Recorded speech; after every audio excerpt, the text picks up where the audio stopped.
Here's the result. Russia's oil revenues plunged 27% year on year in October.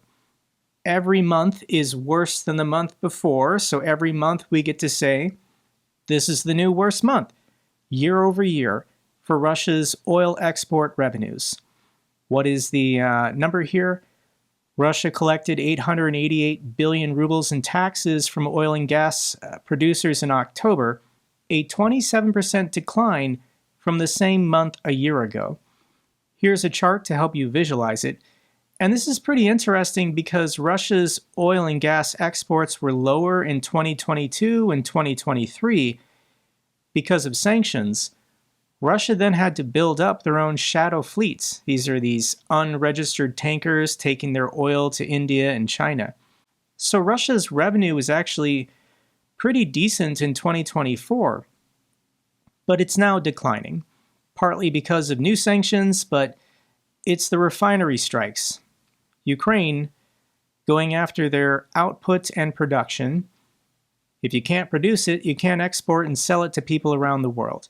So this chart is pretty interesting because this peak right here, I know it's kind of hidden.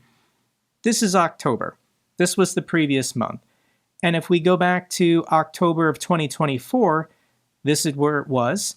But if we go back to October of 2023, this is where it was. This is a downward sloping trend going into 2025 and 2026. It's because capacity is being taken offline, but also Russia is just getting a 4-year low price for their export because Saudi Arabia wants to pump more. I don't know why. Saudi Arabia cuts December oil prices for Asia as OPEC Plus boosts output. So the pricing decision came shortly after OPEC and its allies on Sunday agreed to a modest oil output increase for December. So even though the price of oil is at a 4-year low, Saudi Arabia and the Gulf states basically are increasing production through December.